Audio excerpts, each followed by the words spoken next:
Good evening, everybody. It's time again for your Rowdies Talk Radio, the Green and Gold Gospel. Hey there, little Red Riding Hood, I got a problem and it's complicated. Going through changes and I just can't ignore the signs. Hear them now and it's so loud it hurts. Hear me growl and hear me howl when the full moon is out.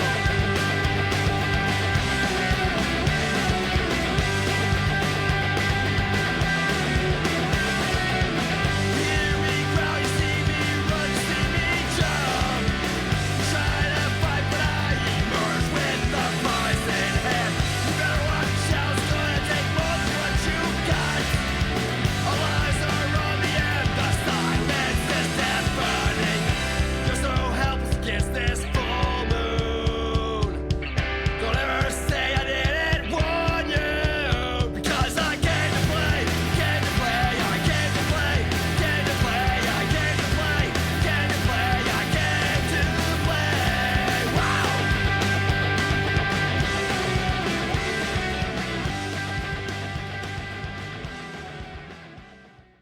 Good morning, afternoon, evening, whatever time it is you're listening to us, Rowdies family, and welcome to the Unused Substitute Soccer Show, where we continue to spread the green and gold gospel to all of you converts out there. My name is Dan, and I am joined by Ben Wilcox. I don't have anything clever to say there because I think last week in Rowdy Soccer was in the eternal words of Gwen Stefani, bananas, Bananas.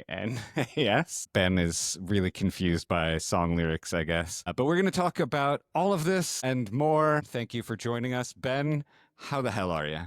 Well, first off, let me just say, in the great words of Gwen Stefani, I have nothing clever to put in here, but I love Gwen Stefani. I saw her concert, and I saw her sing that song live, so Yeah. there you go. And Yeah. I love Gwen. She's an acceptable use of song lyric. I will let you time. I was really optimistic, and I had a meatloaf, 2 out of 3 ain't bad, like to shout out to the Rays, but obviously we didn't win 2 out of the 3 games this week. So I had to shelve that one for maybe another time. Son of a. Look, things are good. Things are great. I actually have no games this week, so I have a normal schedule, which is weird because we're on like day 574 of opening day, which is just, let me tell you, awesome. But no, so it's nice. Got a nice relaxing week coming up here. I've got a weekend of soccer coming up. I get to hang with a friend and go watch some sports with some people that I truly care about. And yeah, man, it's gonna be a great weekend. It was a fun weekend, minus some results and such. But all in all, man, things are good. Things are great, man. How you doing? All right, I can't complain. The wife is back from Florida, so I didn't have to I didn't completely devolve into bachelorhood this weekend. Friends dragged me out of the apartment and made me be a human. And I didn't eat an entire pan or box of Velveeta shells and cheese for Easter dinner. I actually had a well-made meal. It was good. I'm doing well. As you said, results could be better in the soccer world, but we'll get to that. I can't say everything's all bad on the soccer front either. Yeah. I think there's every reason to be optimistic. Yes, I think Optimism. I posted it on the Unused Subs Facebook page, and I think on our socials about Forrest Lasso. That I think the word of this year is resilience. Between Al Lang coming back, Forrest Lasso coming back, we're going to get better. I think we can bounce back from the start. Believe it or not, we've had bad starts and maybe even worse starts before and made the playoffs and done well. But that's it. So we already talked previous Saturday's game against Loudoun, so we don't have to deal with that. So fast forward to Wednesday, Open Cup, FC Naples in Naples. 1-1 goes into penalties, and then goes 10 rounds. So close to keepers. I really want to see goalies. I'm with you. But Forrest Lasso takes the final one for the Rowdies, scores, and we win. But can we talk about Forrest Lasso's penalty run-up? I missed it. So I'm really frustrated at this because I heard everything. And when you go back to watch highlights, You know the one kick they don't show? Freaking Forrest. So everyone talks about it, but nobody has a video clip of it. It is the funniest thing I've ever seen. Like the whole time they're talking about him getting ready, he's not even in frame. He's out of the box. Like, I don't know what he's doing. And then he like Frankenstein, like stomps in and just smashes the ball. And you're like, what? And it worked. I mean, it works. I loved it. It was great. It felt very Forrest Lasso. It won. I know I think we have differing opinions. I mean, I think we're under, I shouldn't say differing opinions. I think we're the same. I think the eye test, we failed. I thought we didn't look great, but we know what the circumstances are. A midweek game, traveling to Naples, new coach, not really any time. But you were saying statistically, we actually dominated the game. Yeah, I mean, possession-wise, we had 61% possession. So I went into this game kind of watching it a specific way, and I've been doing this since Steve took over, which is all 3 games. But when a new coach comes in, obviously there's an expectation that has to change versus a coach who's had a full offseason with his players and everything. Like, you have to change the way you're viewing things, and you have to be looking for different details, which is what I'm looking for. And I felt like from Loudoun to Naples, there were obvious changes and just a slight attitude change, which I liked. Like I said, possession was better, passing was better, our passing accuracy was up to 80%. That's where we want to be traditionally, whether we're going forwards, backwards, side to side. We'll get to that further on as we get further into Steve's tenure with the team. For now, I like seeing passing accuracy staying tight. Means guys are moving where they're looking to get open. Guys are getting themselves open for each other, and there's good communication happening, which I think are foundational for building what you need to start this new chapter. So I was fairly pleased with a lot of the numbers. And I know I'm not a stats guy per se, but what I'm looking for really kind of dove more into the number side of things. You're not a stats guy, but you were like the Rowdies NASL stat guy. Yeah, that happened. Yes. No, actually, it was an awesome time. It's so funny. And for those that don't know, yes, I used to do the live stats. So when you were watching back in the NASL days and the stats were live updating, whether they were right or wrong, that was me and my buddy Kai and our buddy Elliot. So you are a stats guy, but that was a past life. But like what you like, I would say to me, it felt like there were moments of control, glimmers of hope, this, that, and the other. And Steve's Coach Steve, if you watch Big Mouth, I don't mean it in that way. That's just Coach Steve. Post-game comments was, quote, "You thought we were the better team? I'm glad someone thought that. I wasn't sure at times. It wasn't perfect. We moved the ball too slowly in the first half. We didn't play with the tempo we wanted to play with. It took us a little while to work ourselves into the game. We scored a very, very, very good goal, and we created a few chances, but we conceded 2 to 3 minutes later. After that, it was ebbs and flows. They had a chance really late on, and the big man with the ponytail with an unbelievable block on the line, as he does for the Rowdies, bangs his chest, a bit of momentum, and then we hit the bar with a little close, and with the last play of extra time as well, ebbed and flowed. It could have gone either way. It's one of those things, and it went our way, and we're really happy about that, which he seems to, I mean, obviously it's immediately post-game, doesn't have a chance to watch film, doesn't have a chance to really look at the stats, and he was going with the eye test, and I think we were all on the same page. But it is refreshing as a fan and as, I don't know, I hate saying it, but like a media member to have a coach be so open with it. I mean, there's no sugarcoating. There wasn't any cliches. He was like, were we the better team? I don't know. And that's what, like, that means, they didn't hit his standard yet. And that's great. And I think, a lot of people were like that with, they're League One club. Well, if we had promotion and relegation, they're getting promoted, we're getting relegated. The gap isn't as far as people want to believe right now. So that all jokes aside, it was the Wednesday, a week total that Steve Coleman had at the helm. It's an Open Cup win. We now play Orlando City in a couple weeks at Al Langed for this next round. It's poor Steve Coleman is really going from the frying pan to the fire.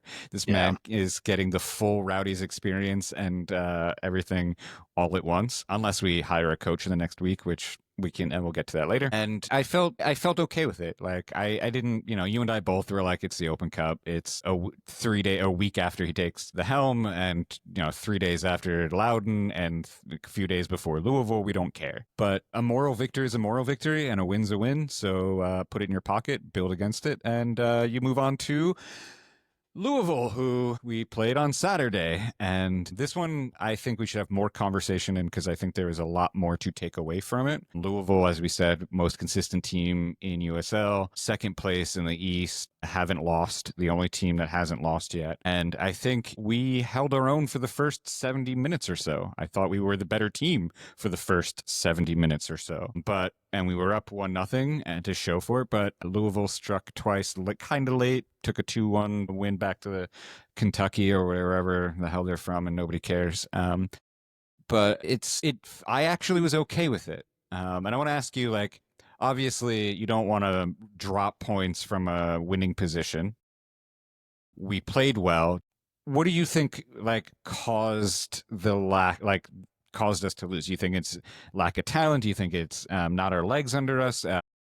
The coach not having the experience? Do you think it's heavy legs and mental lapses because of all of the things happening at once? What are your takeaways from that result? Generically, we can dive into some deeper stuff here in a minute, but Yeah, I think as a whole, I agree with you. I mean, I think this was a good game played by us. I think we had two major lapses and they capitalized on it. Other than that, I really felt like we were imposing our will on them regularly and often. That's not to say they didn't have chances, but I felt like the stronger team. I saw things in this game that I really needed to see from a team that's growing from one game to the next, right? And yeah, those two lapses, I mean, look, there's a lot going on. There's a lot of chaos happening around this team. And I feel like it just looked like they got turned around and confused. Now, look, credit to Louisville. This is what they do. There's a reason they're undefeated. Like, let's not take away the fact that this team has found different ways to score on everybody they played. We're no different. And as good as our backline was, we're still gelling. I mean, this is Forrest's third game now back in the backline. So I think there's probably a level of being tired. I think there's probably a level of expectation and what you fall into under past losses, kind of getting through that. And that's something we're going to talk about later. So yeah, I think it's just, I'm not going to hold 5 minutes against an entire performance. I think it would be unfair to judge this team based on a short lapse. So yeah, I mean, obviously I have more on it, but I mean, that's kind of where I'm at just on the general overlook of the game. yeah. So I definitely felt, even though there was a midweek game that we traveled and whatnot, that there was a big leap from Loudoun to Louisville.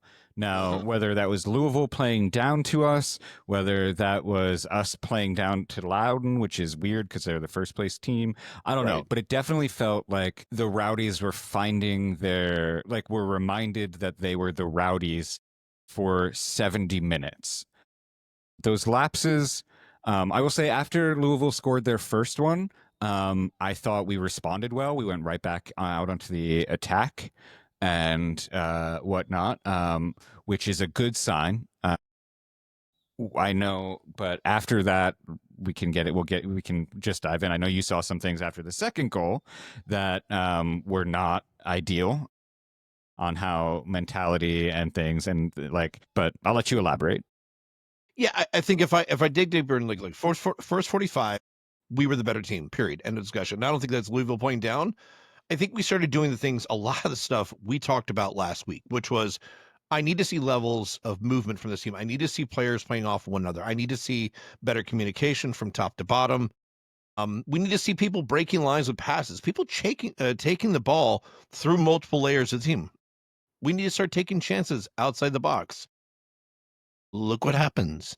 It's almost like we know what we're talking about. It was just, this looked like a team that had confidence and was starting to believe in itself against a very talented and deep Louisville team. After that first goal, you're right. I 100% agree. I think we did respond immediately. I did like that we went back on the attack. I like that we weren't afraid to push back down the field, even though we just got scored on. I mean, they say the first 2 minutes after you get scored is the most dangerous, right? Or after you score is the most dangerous. And, in this moment, I mean, obviously they came back, did it again. But what I didn't like, to what you were alluding to, is after the second goal, and I'm not going to call anyone out specifically because I don't think that's necessary. I think these players know who they are, and I think the team is strong enough to self-correct itself. I think we've been seeing that. I just didn't like the the expressions that I saw in a few players, almost like that whole "here we go again" bit.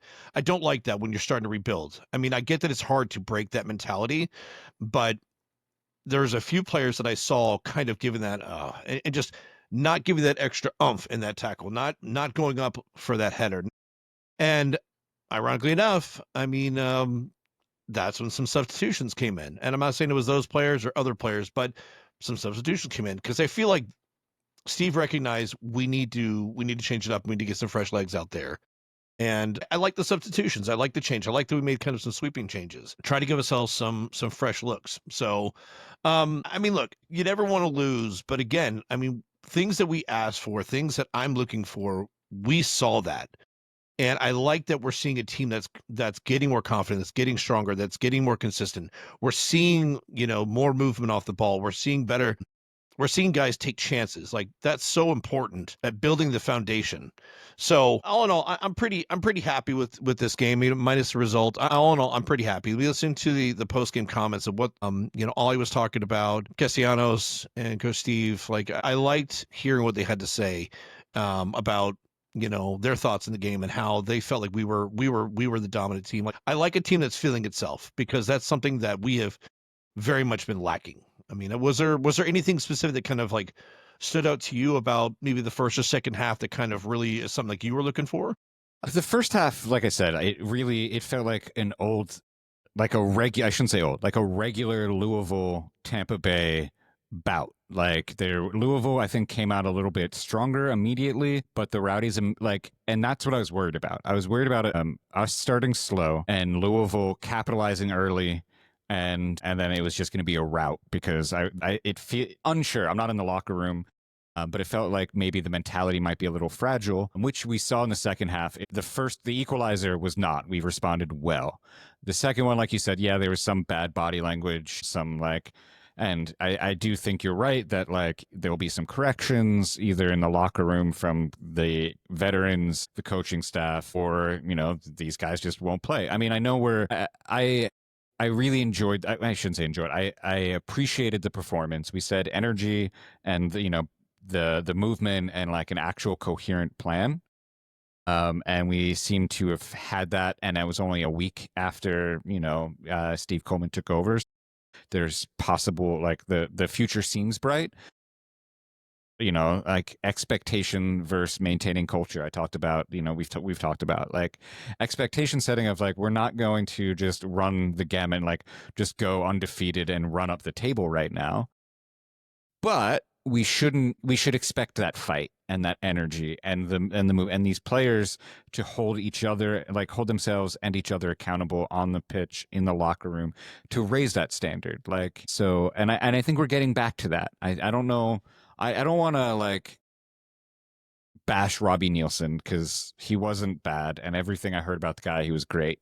But it seems that chemistry, that communication, and that accountability was lost somewhere in the last season. Be it all in a hurricane, in the floods, I don't know. Like, there's so much that happened that, who knows? But it seems lost. And Steve Coleman seems to be really reinstilling that and doing it quickly. And I think Forrest Lasso being back helps that. He, like you were talking about, like communication and whatnot, like he is the loudest and most talkative player on that field. From 0 to 90 plus, he doesn't stop talking, and his presence has elevated that back line. I think it's helping Campisi, who is better than what we saw in the first couple games, and better. I would never put him at man of the match. But he is growing as well. Like his confidence is growing. Yes. So like things are solidifying. So overall I liked it. Think that there obviously I would change the mental lapses, but you can't fix that. And I'd like 3 points from a winning position like that, but it happens. So overall, I can't complain. It's a new manager, and I like where we're at. And if we're gonna improve the way we did from Loudoun to Louisville each week, we will be a top team in the Eastern Conference in a few games, really, like truly. Yep. So it's just, let's hope we get the chance there. Real quick, speaking of force in the defense, I mean, He definitely has, I think, solidified that back line. I think he and Castellanos have really developed a really good chemistry. I wonder how much Wyke picking up that injury and Van Kiesel taking on that right back position. I wonder how much that changes the dynamic. And this isn't me knocking Van Kiesel. I know the one goal happened from his side. I get that. Because I don't think he had a terrible game, but I wonder, do you think any of that has to play into some of that miscommunication when it comes to the goal as far as coverage and where, because it, not to say he hasn't played in that role before, but that was not where he was No, that's just not originally. his. Yeah, that's not his normal position. Right. I think if you wanted to name this so far the 2025 Rowdy season after a Star Wars show, it's Skeleton Crew. Like we have a bunch of kids, and we're just like toothpicks and bubblegum building a squad here. Like it, but due to injuries. So I think, yeah, that's part of it. And I think that leads into, I'm going to give John Silva the credit for the question, but it's something we wanted to talk about overall. He asked if we're playing Ollie Bassett in the best position. He kind of feels like he's wasted out wide. And I want to expand that to, like, we've seen enough of all of these guys. Do you have a preferred 11? How would you line these guys up? And this is assuming everybody's healthy. And then if you want to zone in on who's available now, you can do that as well. I'm just curious because I think this is a thought-provoking thing and I have a lot of thoughts. Yeah, Silva, by the way, again, as Dan said, thanks for the question. I think it's a great one because it speaks to something I think we all kind of agree on, which is we've seen enough of these players now where I feel like we have a pretty good feeling of who we like and where we like them. So I think if I had a starting 11 right now with all players available to us, right? I think I keep Wyke on the right side, Castellanos Lasso in the middle, Guillen on the back, obviously Kempisi, my guy, in goal. I personally, and maybe this is a little bit going off of previous history, I like Bodley and Nyangaberi on the left and right. I'm not sold on Cammy McPherson. That's not to say that he's been good, bad, or whatever. I feel like I would rather see a Lewis Hilton in there because I love the way I feel like he's the heartbeat of the team. And when he's on, when he moves, we move. Crisostomo's been better. I've enjoyed him in there, but I would, I think you're right. I think Bassett in the middle is probably his most influential role. Obviously, we have Leo, which is kind of I don't know. In a 4-4-2, I don't. Man, it's tough because if we go 3-5-2, I want Leo in that middle, but I've got to be a little more. Yeah, I'm going to go with Bassett in the middle, and I'm going to go Bassett, and I'm going to go Hilton in the middle, and I'm going to keep Arteaga and Wubens up top. Man, I get that a lot of guys are not happy with our striking situation. These both look like two guys, and I originally I was critical because I was not. It's almost like they forgot how to play, almost like they forgot the basics of just putting your boot through the ball. But I don't know if that's the case anymore. I feel like I'm seeing two guys who have put a lot of weight on their shoulders, a lot of expectation on themselves, a new chance to improve. Now, honestly, there's nobody behind them really challenging right now other than Mustali. But I see two guys that are putting a lot of pressure on themselves to help this team do exactly what they're here to do. And almost like they overthink before they shoot. There's an extra half touch. There's like a half second where they're thinking, where I feel like last year's Arteaga didn't. He turned, put his boot through that ball. Sometimes it went over the net, sometimes it went out the net, sometimes it went in the net. But I feel like there was a confidence there that is just not there. And maybe it's not confidence. Maybe it's just too much pressure on themselves. But I feel like that right now, I feel like that's the best 11 we have to start right now. If this team's clicking, that's 11 I want starting right now. That's just where I would be. Yeah, I personally would. I don't want 4 back. I want to go back to a 3 back, and it would be Guillen, Lasso, and Castellanos. Campisi obviously in goal, and then I think I would have Nyangabiri starting on the right, Bodley on the left, Hilton and Crisostomo kind of like a double pivot, Bassett in front of them, and then Wubens up top. And then you can have Leo come in at 60 for Bassett and Wyke for Nyangabiri. I think that's like the 2 main subs I would probably do. But I think Bassett is stuck on that left because we don't have anybody else to play there. Like, Aaron Guillen doesn't have the legs to be doing that. Leo can't do it, even if he was 100% healthy. But yeah, I do think Bassett is wasted out there, to answer the question directly. But Yes. I do think, I mean, it's like Neil did with Leo for how many years, and then all of a sudden Leo got moved centrally and was like on fire. I think Bassett has the talent to do that, and I would love to get him in the center. Here's a question I didn't put in the show notes because it is kind of, answer this how you will. Do you think, with performance that is on the field, coaching in this, do you think the team is doing enough, the ownership, like the front office ownership, whoever, is doing enough to show that we want trophies? Like, we're struggling to score goals, and this isn't a shot at anybody, but like, our two backup striker options are teenagers. Teams are bringing in veterans, names we know, and we're signing youth, like USL Academy contracts. Are we doing enough to shore up, especially when we're kind of in an injury crisis? Are we doing is the other half of this, not the people on the pitch, are the other people doing enough? Really put me on the spot here. Good question though. And if I'm going to answer that honestly, I feel like the team is doing what it feels is the right thing to do right now. I think it's easy to overreact and just go sign somebody. I think it's easy to go out and just say, this is our answer. We'll just go spend X amount of dollars on this guy and everything will be fine. But that's not our style. It's not what we do. Now, I'm not saying that the team isn't or shouldn't be looking for someone. I think any team that is trying to be that or be the top team, seeing an obvious weakness in the team, I would hope they're looking for someone or looking at options to pull someone in their role to challenge those players, because, I mean, I think that's the competition. What's the saying? Competition breeds excellence, or something to that effect. Some of that. Yeah, and I think, yeah, I would love to see or hear that they are actively looking, but let's be honest, we're never going to know. Until signing happens, we're not going to know. That's true, but I think making the move away from Robbie was, I think, the first sign the team said, the front office ownership was just like, this isn't good enough. This isn't our standard.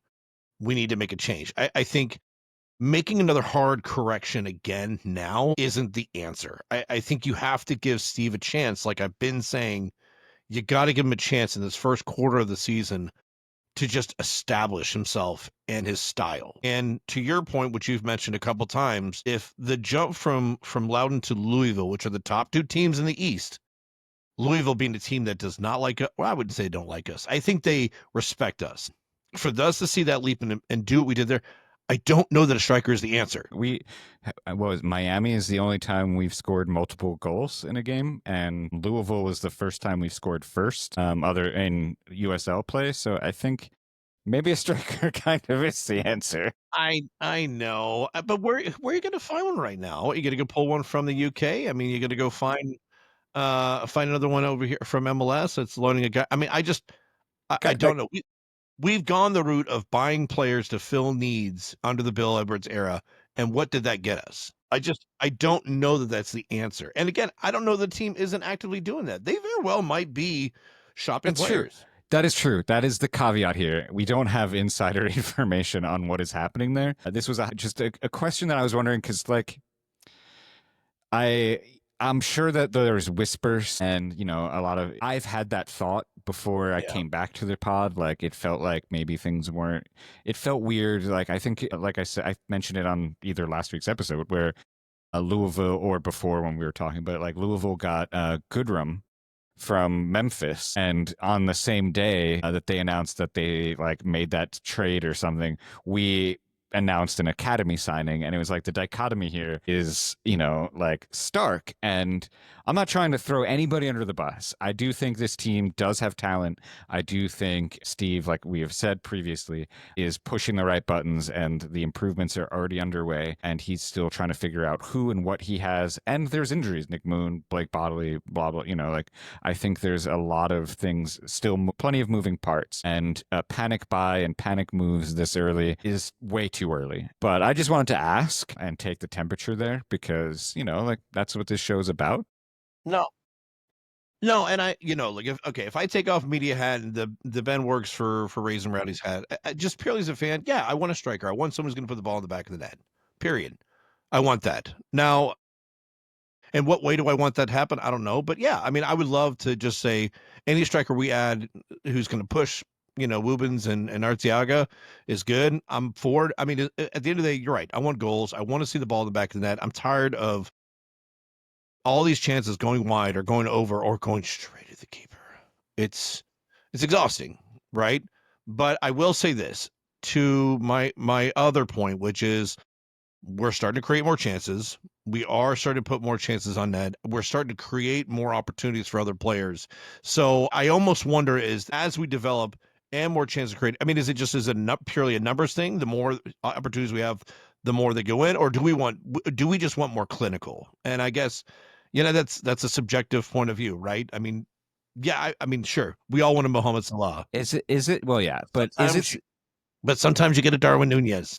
And well, this is what I was gonna say. Like now, I'm actually like it's coming back to me. This podcasting thing and talking soccer is coming back to me. But like when the Rowdies dismissed Robbie Nielsen, John Morrissey from USL Tactics, and Nick Murray, the comms of USL, both made the same point that the Rowdies' numbers of XG, chances created, all of those numbers were great. But we still were underperforming goals scored. We were underperforming all of that. And on top of that, we lost the guy that converted those chances. And this isn't a shot at Arteaga. I think if he can get one or two, he will start ripping them and we'll be okay. My point is that like strikers have been the accuracy and the clinical like aspect of our forward core has been lacking even when Cal Jennings was here. So Cal Jennings, I was going to make the joke, I heard there's a great guy in Charleston named Cal Jennings we should try to get, but those underlying numbers were still there and we weren't converting with him. So like Wubens is scoring at a decent clip, like almost a goal a game. I mean, well, close to, but so we need it is something that needs to be addressed. If we're creating chances and still not scoring, something needs to be addressed. And maybe Mustali is the answer. Maybe, maybe we're just waiting for him to get healthy or whatever, or like gain a little bit of confidence, which I don't think he needs after his penalty during the Open Cup. I'm so glad you brought that up because I was thinking it. Yeah. So the kid's got confidence and he's got talent, he's got skill. So, we'll see. But I do think like it should be something that is at least talked about. I don't think it needs to be a cudgel or anything that we need to be abusing the front office or like attacking anybody. But I do think it's a discussion that should be had that like our underlying numbers are good. We lost the guy who converted the most and we're expecting better results. I'm sorry to your bosses. It feels very Tampa Bay Rays way of trying to moneyball that and waiting for it to happen.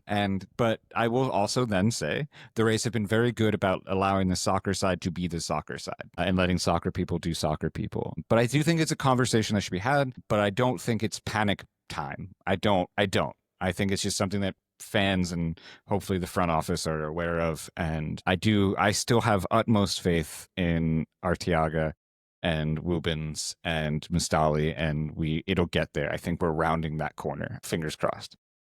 Yeah, I'm with you. I mean, again, I think as these guys get more comfortable in this new system, as we see this team grow, as we see opportunities start to blossom, look, it's a natural progression. I mean, so I've had this conversation with guys that have played in MLS, USL, overseas, and they all say the same thing. Defense is the first thing to come with any new coaching system, with any new team, right? And what have we seen already in just 3 games?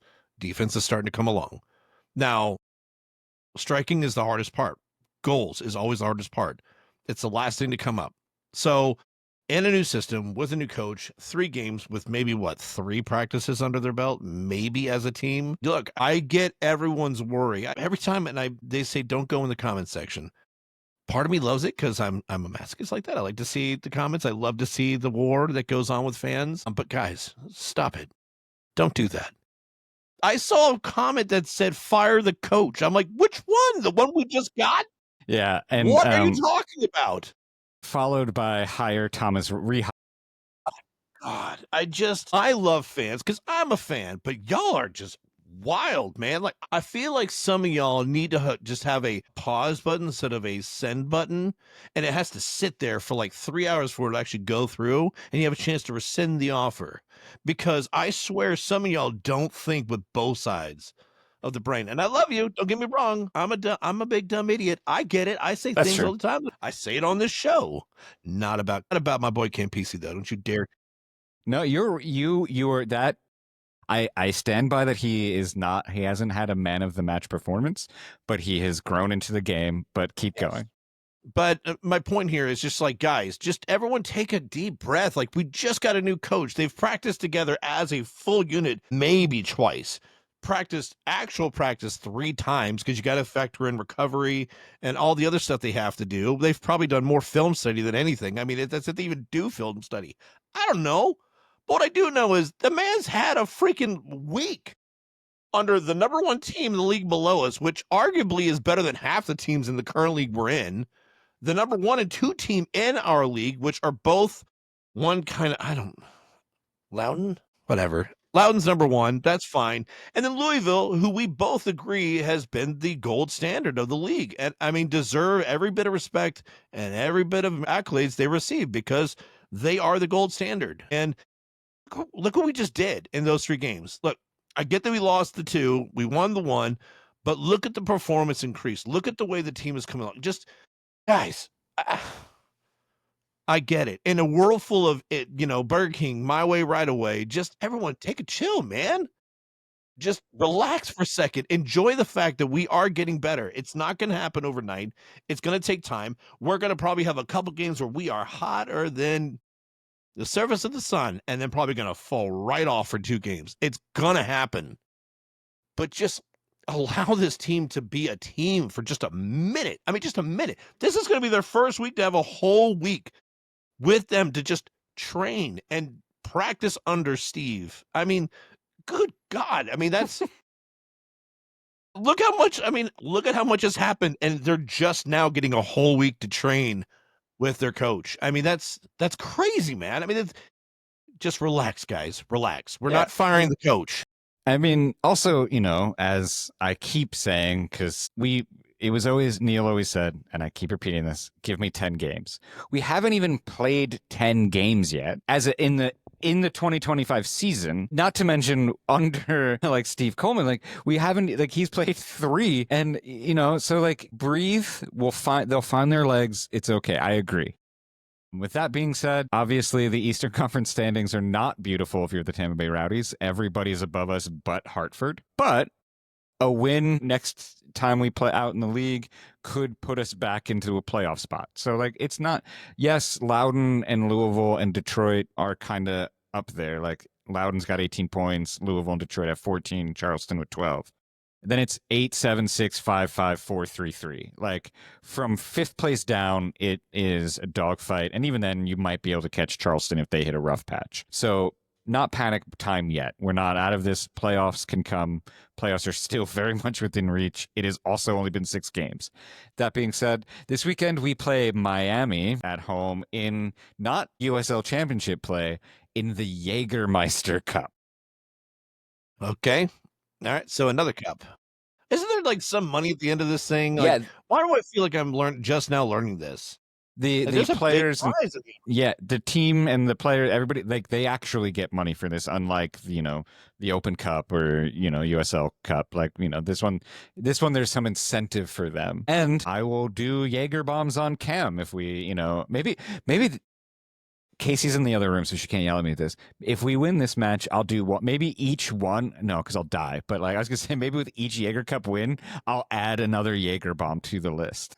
Dude, sign me up, man. I'm in. I'm going in on this one. We're old, Why Ben. not? We cannot do this. I don't know. As long as I've got nothing to do Sunday, I am good.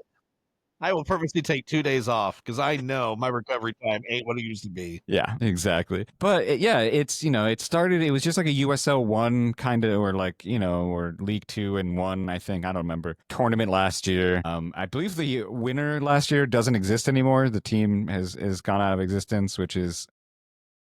Yeah, lower division soccer in America, beautiful. But this year they've incorporated the USL Championship, and I think my original when I, again, wasn't paying too much attention because I wasn't doing the show, I was like, oh, great, more games for players. But they actually took off games from the regular season schedule to make up for the group stage. And I thought that's great.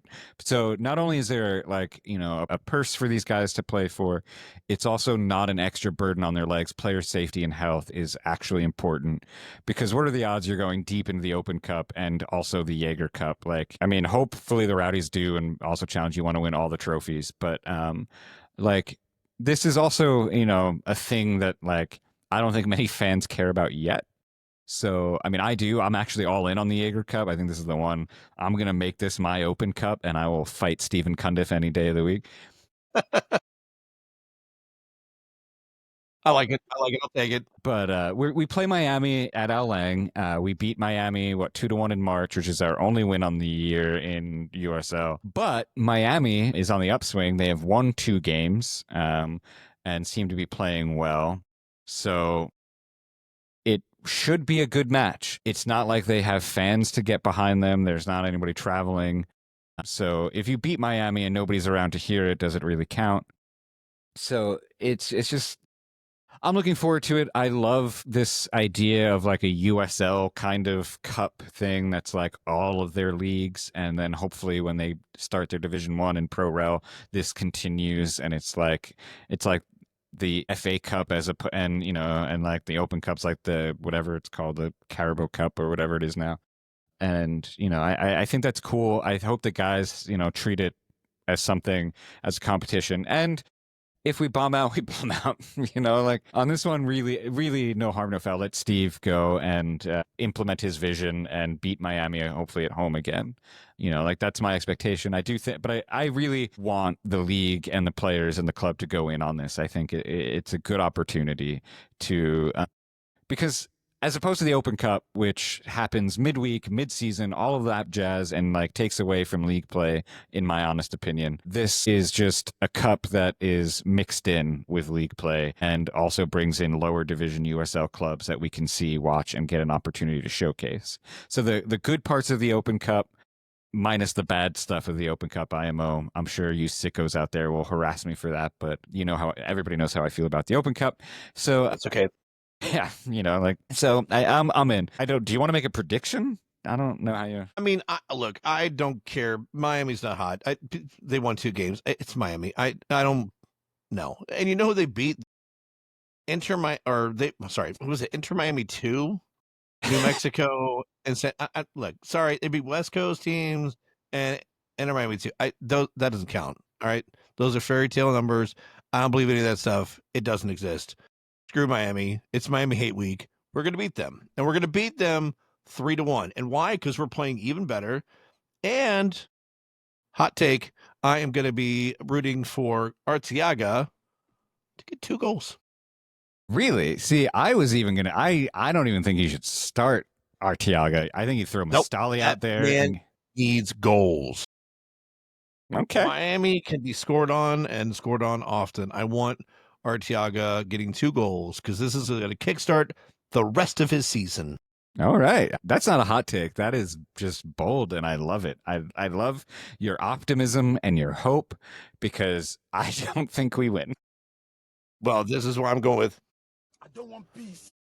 I want problems always. Yes, all the problems. I'm telling you, people, eat my words when I tell you Arteaga is going to score. I mean, you want problems. You follow the right USL club for problems. We got plenty. Lordy. Yeah. So I don't know. I just hope it's a fun, entertaining game. The players, Skinner keeps getting a run out. Crisostomo gets his legs, and Arteaga hopefully catches fire, like you said, or Mustali, or you sit Woobins and put. I think it's a perfect time for Mustali to get some minutes. All right, let's jump into the last segment here of listener questions. Let's see. All of them from Facebook. We talked about John Silva's, which was my favorite question so far. And then Giuseppe asks our favorite European club or clubs that we follow if we watch European soccer. I'll let you go. The team that's about to win it all, Liverpool. It's funny that 3 out of the 4 hosts of this show were Liverpool fans. And if you didn't know Stephen Cundiff And I told you that the fourth host, former host, wasn't a fan of Liverpool, but it wasn't even a fan of a Premier League team, and gave you guesses. You would never guess he was a Swansea fan, and because He's a they do Swansea. right.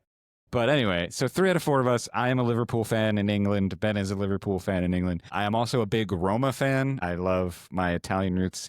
There is a Cuban flag behind me for my wife. The Italian flag's in the bedroom, which sounds really weird. We don't have curtains, and we weren't planning on staying in this apartment, so we were using flags as curtains. But anyway, It works. I Serves love. purpose. I went to a Roma match in Rome this summer, and it was amazing. So yeah, Liverpool, Roma. That's where we're at. Now we're gonna get into the deep stuff. Our good old friend Mitch has asked, who do we consider the most valuable player of the season so far?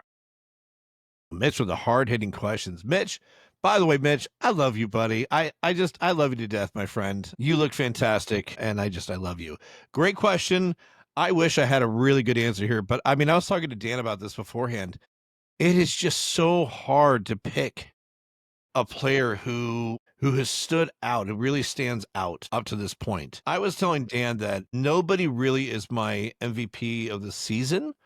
I do have my favorite player since the changeover, and that would be Forrest Lasso. I feel like he has, just on his own, being who he is, has changed this team, the look of this team. And again, it's been 3 games, but it just goes to show how important a veteran is, who guys clearly listen to, who has a presence on the field, how important a guy like him, his presence is in the locker room, on the field, just in general. And I can't give you one for the whole season, but I can say since he's come back, Forrest Lasso, 100%. I swear to God, I thought you were going to say Campisi, and I was going to fly to St. Pete and punch you in the head. Should I have chosen it? Just to see the reaction, open the door. Dan, what are you doing? I would have found a private jet. I would have been there. Anyway, I agree with Forrest Lasso, especially because the team has changed since his return, which I think puts him as like the top tier of the most valuable player this season. Ollie Bassett has also been the ball of like redheaded, angry ginger energy out there, and has been an engine all over the field. So I think those are my 2. You can make it the case for Woobens because he's been the like goal scorer and the energy up top. But I think if I was going to rank it, it would be Ollie, Forrest, and then I think I put Woobens and Jägermeister on the same one because I think he's been very dangerous, and that duo, that creative duo, is what's creating things going forward. But if I have to pick just one, which Mitch seems to want, and what Mitch gets, what Mitch wants, he gets. Yes. I would say Ollie Bassett. That's a great shout out too. And I'm really glad you said him, because you're right. He has been so consistently just obnoxious all over the field in a great way. I mean, the best possible way. And by the end of the season, he may end up being the MVP of this team, especially if we can get him into the middle of the field. Shout out John Silva. If we could get him in the middle of the field, I mean, we might see one of the best central midfielders in the league very quickly. Yep. Especially because you got an aging Leo Fernandez. Sorry, Leo. I am older than you by far, so don't take it personally. But to have that combo of Ollie Bassett and Leo Fernandez, and having Ollie be able to like be playing with Leo in that spot and watching, and we could really have like a long-term number 10 if we can use him properly and let him develop into that position. But yeah, so I Ollie, our little Basset Hound out there, is my MVP so far, and it's only been 5-6 games. Which, what an embarrassment of riches. You got to have Ollie or Leo. Oh God, what a terrible option. What are we gonna do? Holy crap. We got to go from the new guy who has been absolutely phenomenal to, Mr. Leo, man of the year. I mean, Mr. Rowdy himself. I mean, gosh, all right, I guess I'll put in Leo. Guess I'll put in Ollie.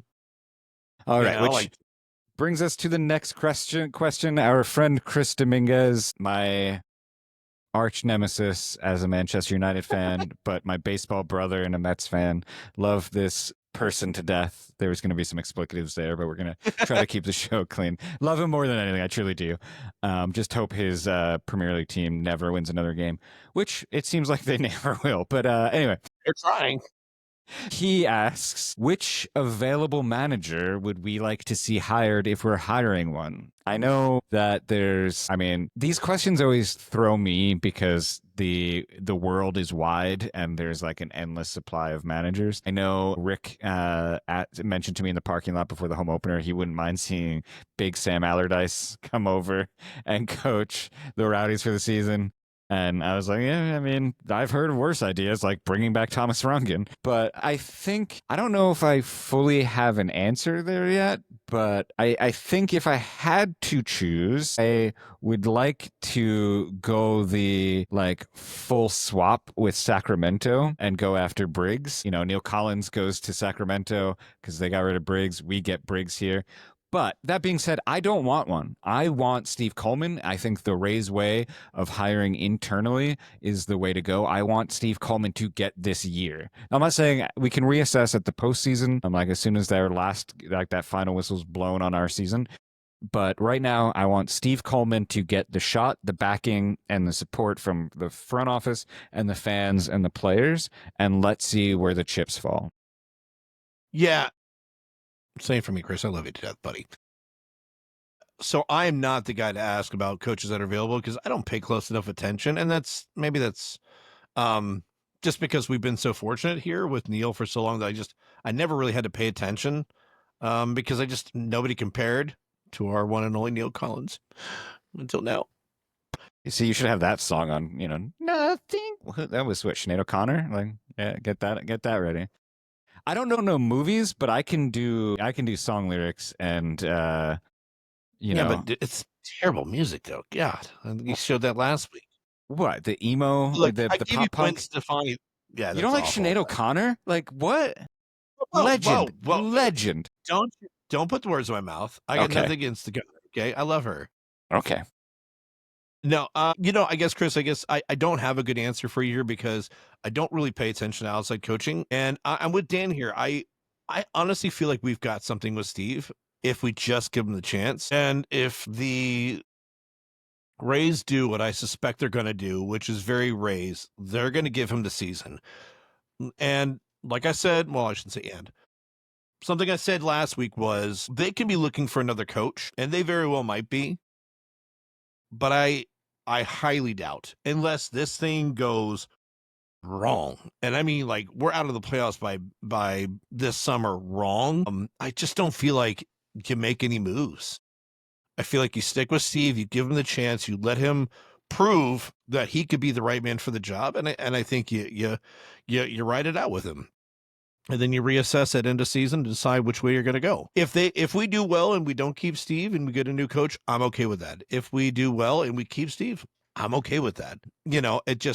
I don't want to see another change at this point of the year. I'm trying to bring in another coach and another system and another, I don't know. To me, I think it's a recipe for disaster. I don't know what's happening in the locker room, behind the scenes, whatever, with Robbie Nielsen. But I don't think the Rays make the move of releasing him when they did without hiring or having another manager ready if they were planning on hiring one, because the guy's already available. And if it was coming to the point you were going to fire Robbie, you're already trying to have that conversation. I think, I don't know. I am wrong 99% of the time, I think.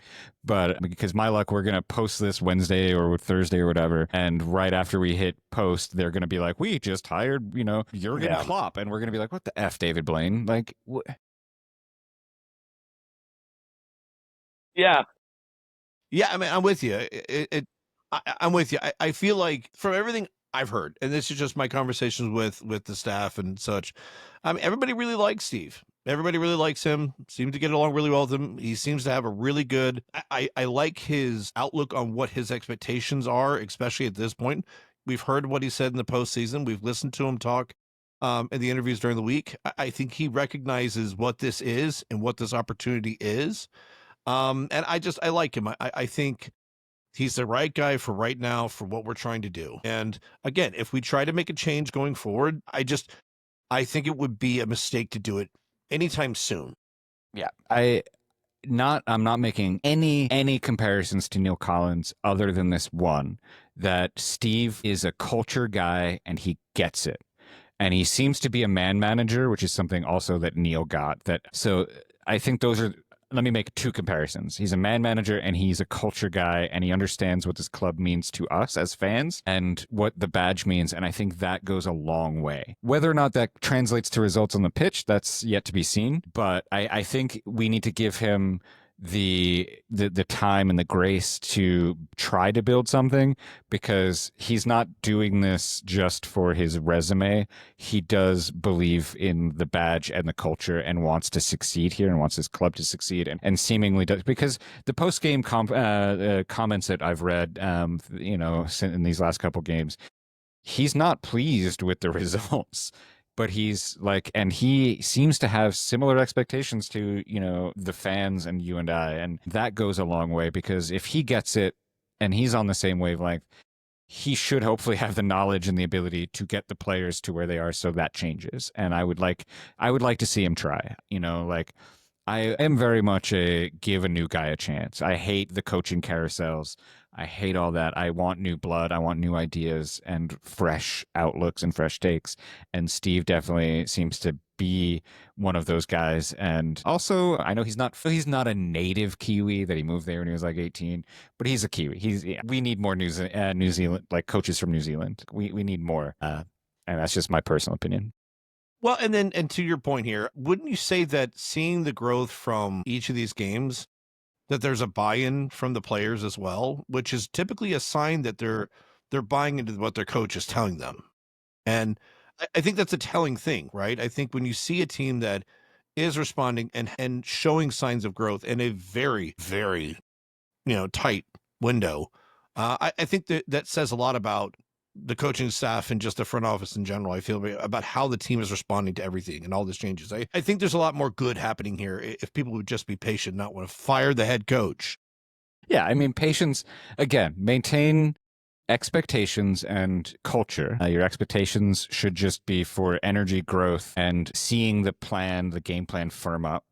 And also knowing that like results aren't where they should be. Like I'm not saying you should expect to lose every game or draw, and draws are where we should be aiming. No, we should be aiming to win every game, but also have the rational thought that like where we're at, take note of the world, like the soccer world around us right now, and realize that like, that's not feasible, and these steps are what's going to take, and we'll get there. And it's a long season, and we're still in the Open Cup. There's a chance we can beat Orlando City. We're about to kick off our Jägermeister campaign. Like all of these things are lining up to build confidence and to build chemistry and to build a foundation that will propel us forward this season. And I think we just need to remember that sometimes these things take time. And sadly, this week is like a preseason for Steve Coleman and a lot of these guys. Yep. Yeah, 100% agreed. But, we're getting there. I have faith that this team is headed in the right direction. I'm confident with the coaching staff. I feel confident, that the front office is doing what they need to do to support the players and coaching staff with what they need to continue to grow. And I'm sure, just like Dan just said, I mean, none of them are happy with losses. None of us are. None of us want to lose. We don't get into this game to lose. We all want to win. I think we recognize where we are and what we're doing, and that there's a process in getting there. We've done this before. We can do it again. Yep. Do you remember at Al Lang early days that we had the "In Bill We Trust"? I think Chris Dominguez actually is the one that made it. Maybe we should update it to like "In Helfrich We Trust" and put like Ryan's face on it, or like a sugar-free Red Bull. Wait, remember Sacco? Remember the character Sacco used to run around the field?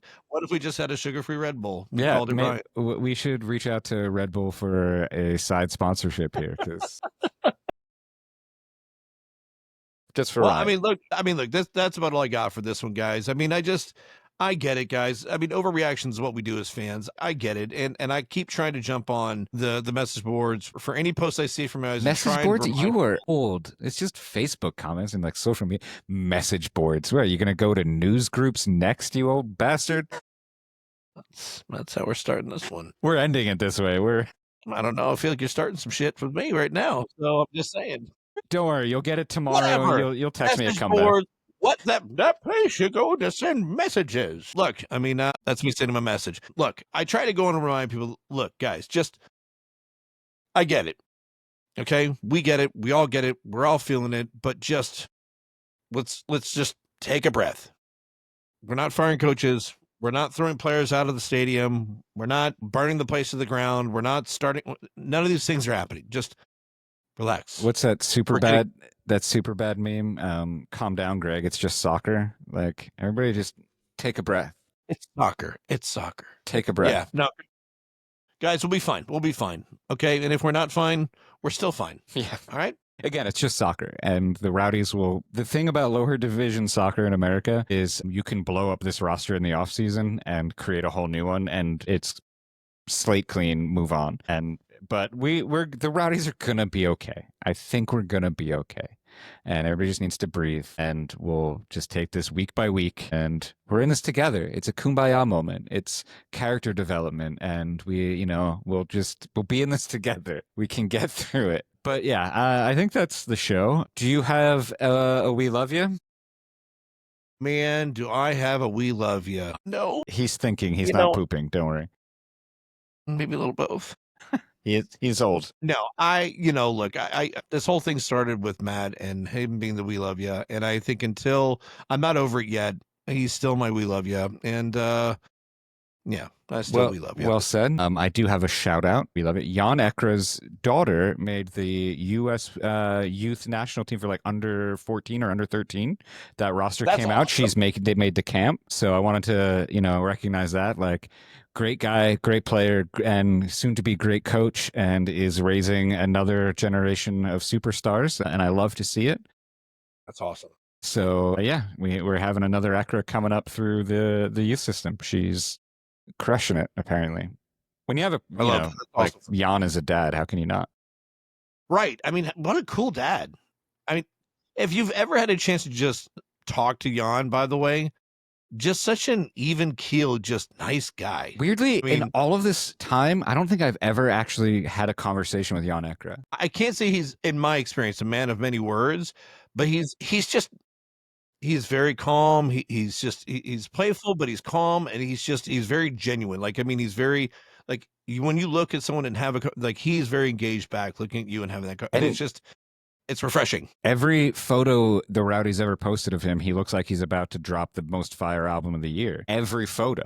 I don't understand how he does it in every photo. But anyway, yeah, I just wanted to shout kudos to them. I'm sure he's a very proud dad. And I think that's it. I think that's our show. Ben, needs to drink his Metamucil and his Ensure Shake, maybe throw on, original Matlock or Perry Mason, and put himself down to bed. Change his diaper. I don't know, but he's been sitting here a while. Okay. All right. Well, the best part whatever this guy is saying is apparently he's choosing violence to end this thing out. I'm going to go a different direction. I'm really glad I got to talk to you today. And so nice to see you again. The funny part about this, it's a great time jumping on and getting thrown to the ringer by Dan. You were only 2 years older than me.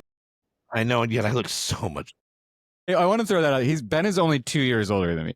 So these old jokes, they're coming for myself too. Yeah, eventually. That's fine. Okay. Well, look, guys, hey, by the way, we've had a lot of engagement on the socials and on Spotify, YouTube. Remember, like, subscribe, tell your friends, keep listening, guys. We really appreciate the support. It's been amazing. In such a short time, you guys have really kind of jumped on board with us, and we really appreciate it. And always, I mean, throw us your questions, ideas, anything you got, man. We're doing this for y'all. We're doing this for fun. We're just having a good time doing it. And the more y'all engage, honestly, the more fun it is. I mean, truthfully, unless you say fire the coach, I'm going to fire you off the message boards. I'm going to fire you, okay? But no, otherwise, look, you guys make this fun. I mean, like going out to the games and talking. That's what's fun. So please, keep doing what you're doing, man. We really appreciate the support. Yeah, it's all right. No, I love you guys. It's great. I'm unemployed again, so please interact. It gives me something to do throughout the day. I am not. I am so stupidly busy. I don't know what I'm going to do. All right. On that note, guys, we love you. We're out. The Rowdies run here, the Rowdies run there, they kick the ball around. The Rowdies run here.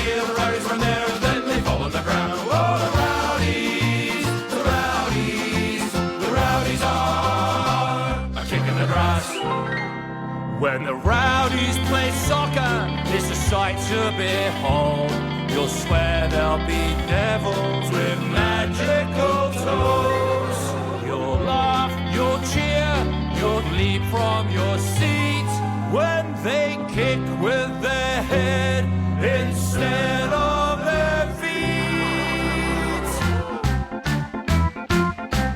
The Rowdies run here, the Rowdies run there, they kick the ball around. The Rowdies run here, the Rowdies run there, and then they fall on the ground. Oh, the Rowdies, the Rowdies, the Rowdies are kicking the grass. When the Tampa Bay Rowdies take the field, there's a roar. The fans